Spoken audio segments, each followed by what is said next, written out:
जब भी सेवा के किसी विषय में पूंजी घुस जाती है तो दुख ही दुख होता है। और आज भारत ही नहीं, समूचे विश्व में चिकित्सा के विषय में पूंजी घुस चुकी है और उसी का परिणाम है कि हॉस्पिटलों की संख्या बढ़ रही है, डॉक्टरों की संख्या बढ़ रही है, नए नए रिसर्च हो रहे हैं और इतना सब होने के बाद भी रोगियों की संख्या तेजी से बढ़ रही है। तो भला ये कैसे संभव हो सकता है? इसका मूल कारण है कि इंटेंशन जो है वो बिजनेस है।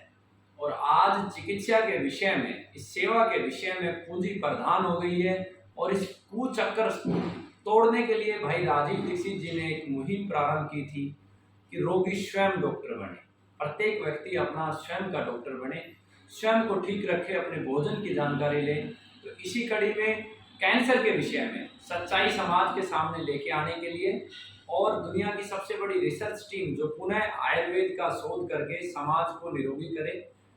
आप सब परिचित हैं, दिल्ली में 23 जुलाई को सम्मेलन हुआ, उसके बाद अगला सम्मेलन संगठन निर्माण के बाद निर्धारित हुआ देवभूमि उत्तराखंड में। राज्य वाइज ये पहला सम्मेलन है और ये सम्मेलन पूरे भारत में होंगे और इस सम्मेलन में उत्तराखंड के सभी वैद्य शामिल होंगे और कैंसर के ऊपर काम कर रहे पूरे भारत के वैद्य और चिकित्सक होंगे, एलोपैथी को छोड़ के।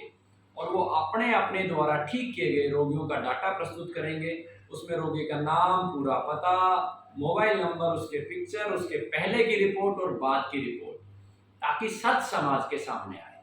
जब भी कोई कैंसर रोगी कहीं भी चिकित्सा करवाने जाए तो उसे ये पता हो कि इस वैद्य को कितना अनुभव है। आज हम किसी के जीवन के ऊपर भी रिसर्च करते हैं, हम किसी के जीवन का भी व्यापार करते हैं। आप देखते होंगे बहुत सारे इस सम्मेलनों से पहले बहुत सारे दावे होते थे यूट्यूब पर, 50,000 कैंसर रोगी ठीक किए, 1,000 ठीक किए गए और रोगी जाता था बेचारा विश्वास करके और ठगा ठगा महसूस करता था। जबकि दिल्ली के सम्मेलन में पूरे भारत के वैद्यों से भी 1,000 का आंकड़ा प्रस्तुत नहीं हुआ।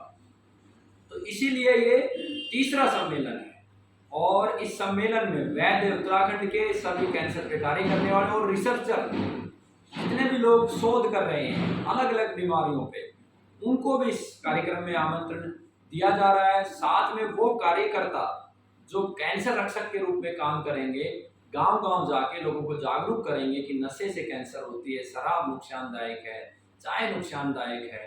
राजीव भाई के समस्त कार्यकर्ता वो सब इस कार्यक्रम में उपस्थित होंगे।